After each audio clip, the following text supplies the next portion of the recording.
Bienvenidos a Departamento de Retornos, un podcast sobre el impacto profundo y duradero del COVID en nuestras vidas. Nuestro objetivo es tratar de entender hacia dónde vamos, tomando en cuenta las lecciones aprendidas durante los pasados 2 años. También queremos convertir este espacio en una reflexión sobre la vida en estos tiempos de gran incertidumbre. Soy Mario Edgardo Roche y estoy muy orgulloso de formar parte de este proyecto, de este podcast auspiciado por la Fundación Puertorriqueña de las Humanidades, el National Endowment for the Humanities y el Fondo para Sostener las Humanidades durante la crisis del COVID-19 del Plan de Rescate Estadounidense, conocido como CHARP por sus siglas en inglés. Hoy vamos a conversar sobre las lecciones y los desafíos del sistema de salud pública en Puerto Rico con la doctora Cruz María Nazario, catedrática de Bioestadística y Epidemiología de la Escuela Graduada de Salud Pública del Recinto de Ciencias Médicas de la Universidad de Puerto Rico. Saludos, ¿cómo está, doctora? Saludos, encantada de compartir con ustedes en esta actividad que me parece bien importante. Doctora, van 2 años del COVID en el planeta.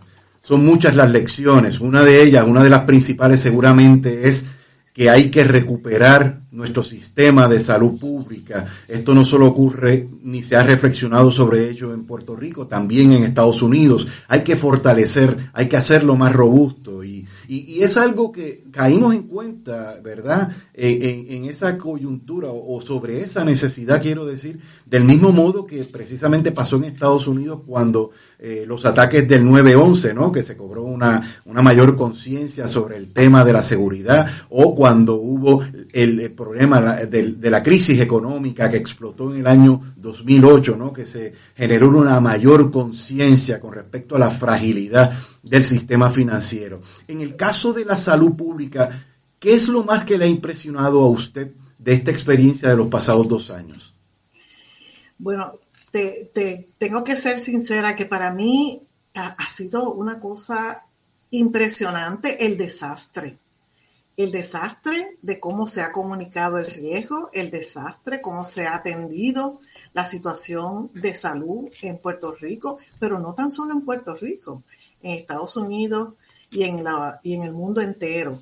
Y así como queremos, ¿verdad?, que hagamos una reflexión para aprender y para no caer en la misma situación que hemos estado sufriendo por estos 2 años. Yo creo que es importante esta convocatoria que haces de pensar en qué es lo que ha sido impresionante. Yo creo que hay que verlo a diferentes niveles. Por ejemplo, a nivel mundial, la misma Organización Mundial de la Salud tardó 3 meses en declarar la pandemia. Tiempo importante que pudo haberse aprovechado para contener. Lo primero que se hace en las epidemias y en las pandemias es contener. Pero si no se declara que hay una pandemia, una epidemia, pues es imposible que los gobiernos estén alertas de que estamos en peligro de una enfermedad que se va a convertir no ya en unos casos en China, sino en miles y cientos y millones de casos en el mundo entero.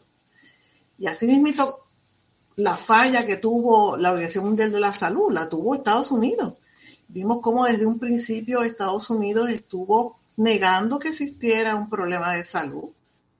De hecho, estableciendo una serie de intervenciones totalmente fuera de los conceptos epidemiológicos. Así que para mí fue bien sorprendente cuando en Estados Unidos se declaró que se iba a impedir la entrada de personas que viajaran de China, pero solamente si eran extranjeras. Entonces, en términos salubristas, uno tiene que decir, bueno, lo que pone en riesgo el contagio y la transmisión no es de donde tú naciste, es de dónde llegas a el país. Entonces, encontramos como la primera señora en California que fue diagnosticada con la COVID-19 había viajado a China, pero como era americana, en ese triage, en ese seguimiento que se hacía a los pasajeros cuando llegaban, ella presentó su pasaporte americano y por ende se fue para su casa. Pasaron 5, 7 días hasta que la señora tuvo que recurrir a un hospital y ahí se determinó que tenía las características de este virus que en ese momento sabía muy poco. Has comentado sobre la labor de la Organización Mundial de la Salud, has comentado sobre cómo en la primera etapa el gobierno de Estados Unidos trabajó con este asunto. Y en el contexto puertorriqueño, ¿qué valoración haces de la atención a esta epidemia en esa primera etapa? Bueno, creo que no nos quedamos atrás en esa comedia de errores que se han cometido. Yo creo que el primero fue el que el gobierno de Puerto Rico nunca reconoció que teníamos que tomar medidas propias para nuestra isla, ¿verdad? Fíjate que a principio de esta pandemia teníamos que el gobierno y el Departamento de Salud publicaba que no estábamos en peligro. No estábamos en peligro porque no venían aviones directamente de China. Total y craso desconocimiento de lo que es el contagio y la transmisión. El virus se monta en un avión y en menos de 24 horas pasa de Europa a Estados Unidos y a cualquier parte del mundo. Así que hay que conocer epidemiología y dejar al lado la política para entonces enfrentarse a situaciones como esa.